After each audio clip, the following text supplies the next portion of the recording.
brewing today? Today we're brewing a Rye IPA, and we've done several iterations of this. Wow, that was a multi-syllable word.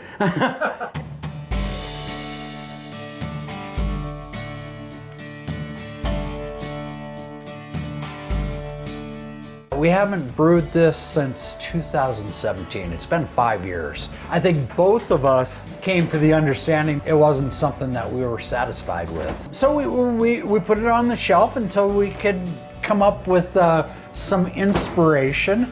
And I think a lot of it was the hop scheme and the dry hopping scheme.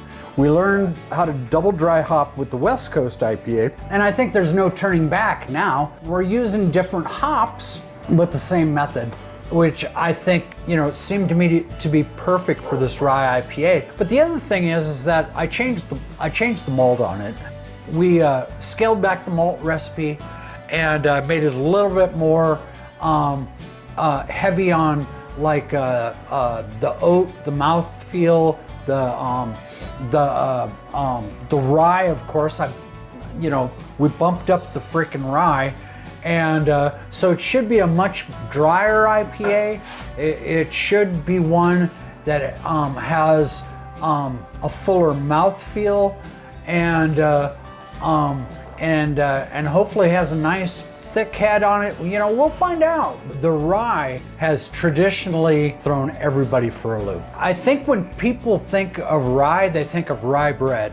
And rye bread has that kind of bitter. I think it's a good taste, but it turns off some people. The way I describe rye is I describe it as being spicy. I think it adds a certain spice, and I think maybe even just as important is we've come to understand that if you add enough rye to a beer, it dries it out, and so we're not big fans of sweet beers per se.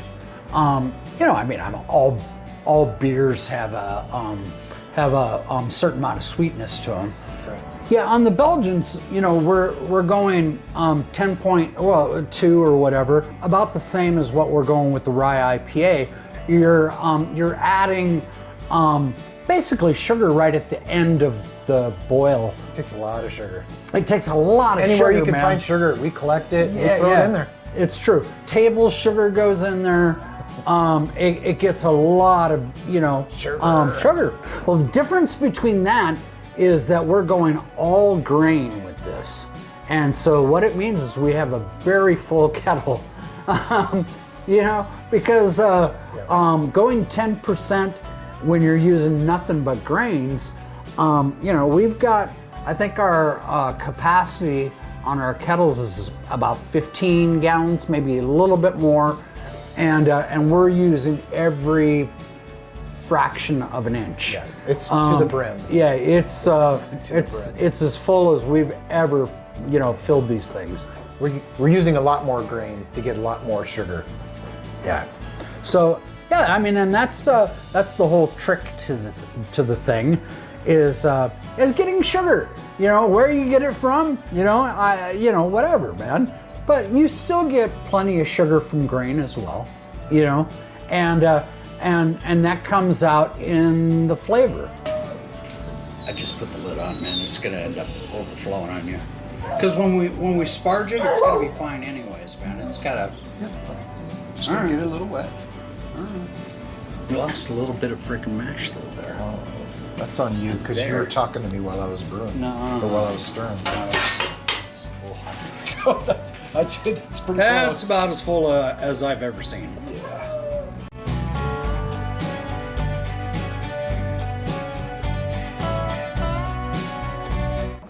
I like the idea of having an IPA that's got some spice to it, that's got a little bit of kick to it.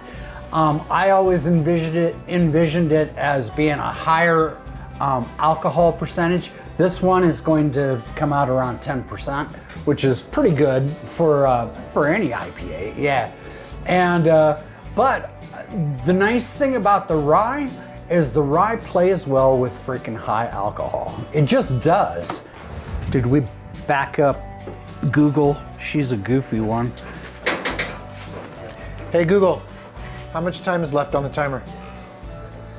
1 hour, 22 minutes, and 14 seconds remaining. Look at Google, wow. Set timer for 1 hour and 22 minutes. We do a couple of IPAs that we like. Right now we just call them West Coast and East Coast IPA. But they're both, under 7% alcohol. And which is great. As far as I'm concerned, that's where I like my IPAs, is right around, 6.5%, 6%. For me, that's perfect.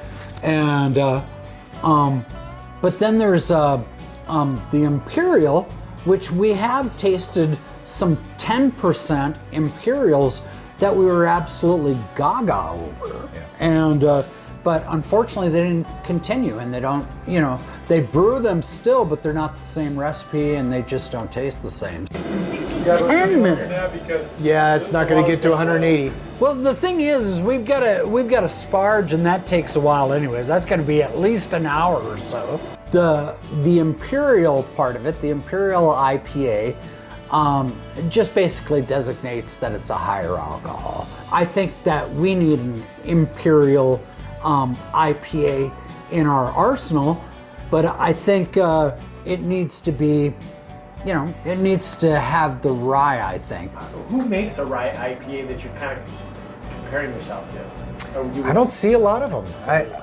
I don't think anybody does, really. Yeah. I think the industry has been afraid to use a lot of rye in their stuff.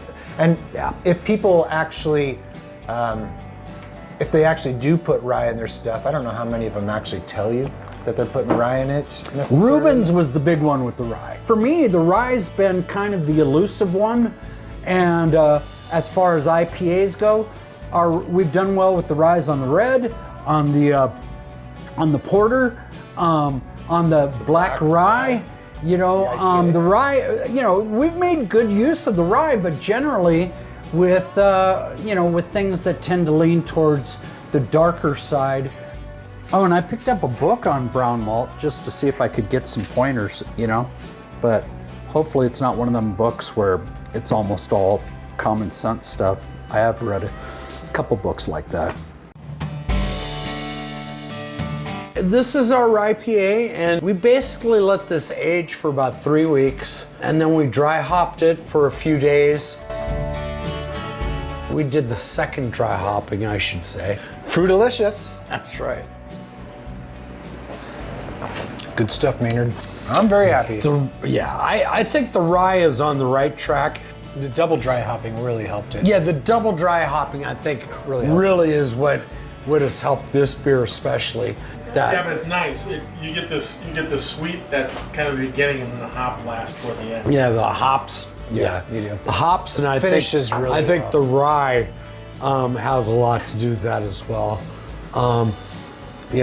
Because I can taste that rye spiciness all the way at the end, man. And I get a fruitiness on the back of my tongue at the end. And you do get the fruitiness, and I think that's the yeast. I think that's that yeast. Just sitting there. The Vermont ale yeast, I think really kind of helps out at the end, man. That's a really big step in 5 years in the right direction. Yeah, it's definitely. Yeah. Cheers. Cheers, bro.